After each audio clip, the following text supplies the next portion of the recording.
काशिफ, आपको लगता नहीं है जो बात स्टार्ट में हमने की थी कि कोई भी पीएम आज अपने आप प्रोग्राम में कह रहे थे, मैंने भी कोई, अगर मैं गलत नहीं कह रहा, मेरी टीम ने भी चेक किया तो किसी भी 8 बजे वाले शो में हुकूमत का कोई वजीर नज़र नहीं आ रहा था कैबिनेट का। लोग आने से मतलब कतरा रहे। इसका मतलब ये है कि हुकूमत ओनरशिप नहीं दे रही, ये कहीं और से मतलब उन पर दबाव आया है, फैसला आया है। अगर जहाँ से जिन लोगों ने हुकूमत से करवाया है कि आप ये बयान दें, पार्टी बैन करें, अगर वो ये नवाज शरीफ साहब को या शहबाज शरीफ साहब को मजबूर कर सकते हैं तो जरदारी साहब को मजबूर किया जा सकता है। सर, ये कितनी देर खड़े रह सकते हैं अपने इस पे पाँव पे? सर, फिर वो भी करेंगे, पीपल्स पार्टी भी वही कुछ करेगी जो नवाज लीग ने किया है। देखिए, आपको याद होगा पीपल्स पार्टी हुकूमत में आने को तैयार नहीं थी। बिलावल साहब जब लाहौर जा रहे थे इलेक्शन के बाद जरदारी साहब से मिलने, उन्होंने अपने तर्जुमान को कहा कि आप बयान दें जो टीवी पर चला कि पीपल्स पार्टी हुकूमत का हिस्सा नहीं बनेगी और उसे नहीं बनना चाहिए।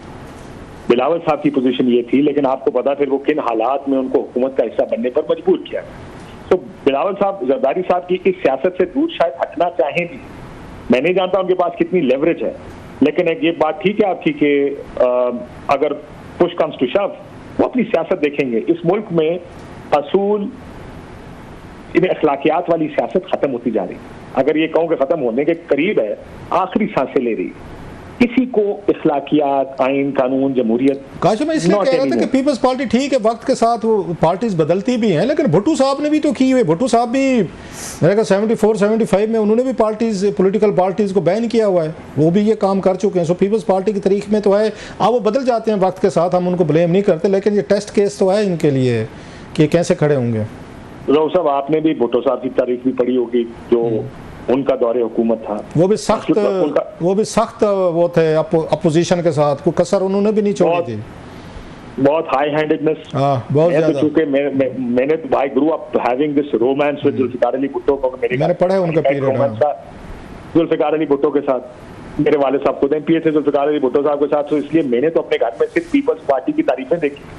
वो मैंने जब वो तारीफ पढ़नी शुरू की, लोगों की किताबें पढ़ी जो उस वक्त के बारे में जो लोगों ने लिखा है, वो फेडरल फोर्सेस बनाई गई, किस तरह ऑपोजिशन के साथ किस किस्म का सलूक किया गया। आप आज भी साद रफीक साहब से पूछेंगे तो वो कहेंगे कि उनके वालिद साहब का कत्ल भुट्टो साहब ने कराया। वो चौधरी ज़हूर अली साहब का आपको याद होगा। तो बहुत सारी चीजें जो बाद में लिखी गई हम लोगों ने पढ़ी होंगी, पढ़ी जरूर होगी, लेकिन भुट्टो साहब का शायद एक इनकार उनको अमल कर गया तारीख में। जो चौधरी ज़हूर अली साहब का, जस्ट मैं थोड़ी करेक्शन कर दूं, चौधरी ज़हूर अली साहब का जो कत्ल का था अल जुल्फकार पे लगता था, और जनरल जिया के दौर में, अगर if I am not wrong, early 80s में हुआ, तो भुट्टो साहब के दौर में नहीं हुआ था। जेल में डाला था उन्होंने, उनको जेल में जरूर डाला था, पूरी अपोजिशन जेल में थी उनको भुट्टो साहब के दौर में, लेकिन ये कत्ल मेरा ख्याल ज़हूर अली साहब का अर्ली 80s में हुआ था, जब general Zia was ruling this country. I stand corrected. मैं तो खैर ये इसको ब्लेम पीपल्स पार्टी जेल में थे, वो जेल में जरूर, उनको जेल में डाला था ज़हूर अली साहब और बाकी उनको। सर जी बिल्कुल। तो मसला ये कि वो दौरे हुकूमत भी था, पीपल्स पार्टी ने अपने आप को बहुत दूर किया इससे। मोहतरमा बेनज़ीर भुट्टो की सियासत इन माय व्यू वाज, उन्होंने बहुत अपने आप, उनकी सियासत असल में जमहूरियत के करीब तर, अगर पीपल्स पार्टी के दौर में किसी ने सियासत की लीडरशिप में, वो बेनज़ीर भुट्टो साहिबा की।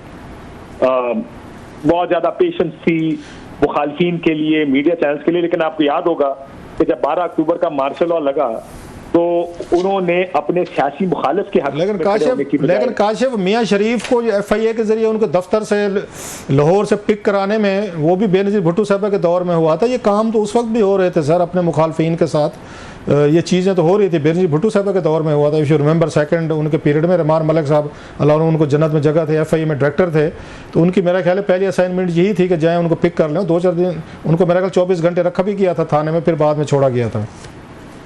अब मैं आपसे ये कहता कि उन्होंने 12 अक्टूबर के उस इक़दाम की हिमायत भी की थी जब मार्शल लॉ लगा इस मुल्क में, हालांकि उनको जमहूरी कुव्वतों के साथ खड़ा होना चाहिए। मेरा ख्याल है काशिफ, आई एम सॉरी कि मैं फिर आपको करूँ, अच्छा नहीं लगता, मैंने उनका BBC का इंटरव्यू सुना था बेनज़ीर भुट्टो साहब का। उन्होंने कहा कि मार्शल अब लग चुका है, अब मुशर्रफ साहब आ गए हैं, तो अब वो हमसे बात करें।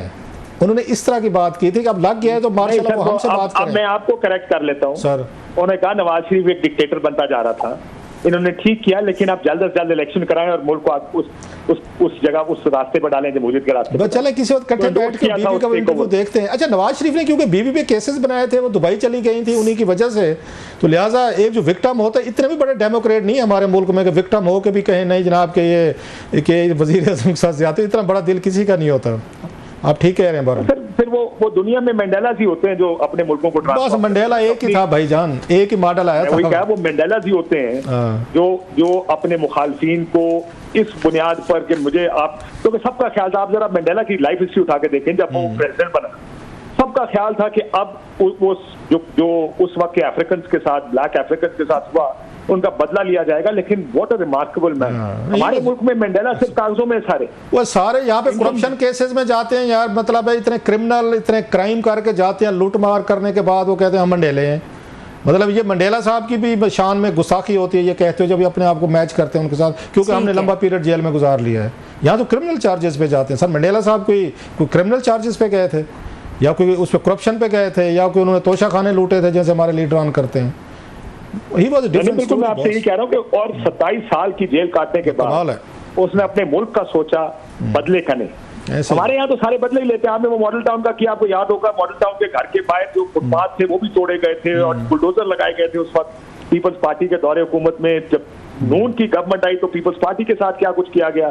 तो ये तो इस मुल्क की तारीख है। ये तो हम इसीलिए 90s को एक स्याह बार समझ के उसको रेफर ही नहीं करते कभी, तो ये लोगों ने सीख लिया होगा। बहुत से लोगों ने वो चार्टर ऑफ डेमोक्रेसी हो गया, और जो चार्टर ऑफ डेमोक्रेसी, मुझे तो वो दिन भी याद है रोग साहब, पता नहीं आप भी शायद लंदन में थे जब EPDM बनी, कि मैं एक दिन इजलास था पीपल्स पार्टी का, तो मैं गया, एजवे रोड पे था, मुझे अगर गलती नहीं है, तो उन्होंने कहा कि इजलास आज मुझे भी हो गया, बीबी की तबीयत खराब है। किसी बंदे को पता नहीं था कि मोहतरमा बेनजीर भुट्टो मुशर्रफ साहब से मुलाकात के लिए अबू धाबी गई। ऐसे ही है, किसी को पता नहीं था पीपल्स पार्टी में। ये फैसले लीडर खुद अपने तौर पे करते हैं, लेकिन हमारे यहाँ पर वैसे दिल तो कर रहे हैं आपसे और इतनी इंटरेस्टिंग और लंबी बात की, लेकिन हमारे प्रोग्राम का थोड़ी सी हमें पता नहीं चला कि almost we are nearing to an end. इतनी जबरदस्त आपसे गुफ्तगू हमेशा रहती है। कौन सी गोली अगर इधर उधर हो जाती, तो जैसे ट्रंप ने कहा कि अगर वो अपना चेहरा ना मोड़ते तो गोली उनके चेहरे पे लगती, तो इन्वेस्टिगेशन में यही बताया जा रहा है। फिर ये भी चीज सामने आई कि कुछ दिन पहले ही उन्होंने मजीद कोई हथियार खरीदे, बहुत सारे एमुनेशन खरीदा था, कहते हैं कि 50 डिफरेंट किस्म के एमुनेशन खरीदे थे तो उनका चंद दिन पहले। तो वहाँ अच्छा इसमें सबसे दिलचस्प बात है वो ये है कि हर चीज पे गुफ्तगू हो रही है, लेकिन एक जो बहुत ऑब्वियस सामने की चीज है उस पर गुफ्तगू बहुत कम हो रही है। वो ये है कि ऐसा करना अमेरिका में इसलिए मुमकिन होता है कि यहाँ हर शख्स आसानी से जाती, जिस तरह आप कपड़े खरीदते हैं, जूते खरीदते हैं, इस तरह बंदूक भी खरीद सकते हैं बगैर किसी परमिट, बगैर किसी परमिशन के। सिर्फ आपका ड्राइविंग लाइसेंस चेक करते हैं, आपको दे देते हैं। तो उस पर जो है बड़ा अरसा एक पूरी लॉबी है जो कि डिमांड करती है कि पाबंदी लगाई जाए, लाइसेंस बंदूक होती है, ऐसे सारी दुनिया में दी जाते हैं। लेकिन उनकी मुखाफत में जो गन लॉबी है वो बहुत स्ट्रांग है और इतनी ज्यादा पावरफुल है, इतना ज्यादा पैसा है उनके पास कि वो दोनों पार्टीज के जो कैंडिडेट्स हैं सारे, कांग्रेस के, सेनेट के, सबको वो फंड करते हैं। इसलिए कोई इस मौजूद पर कभी भी जब भी कोई ऐसा वाक़या होता है तो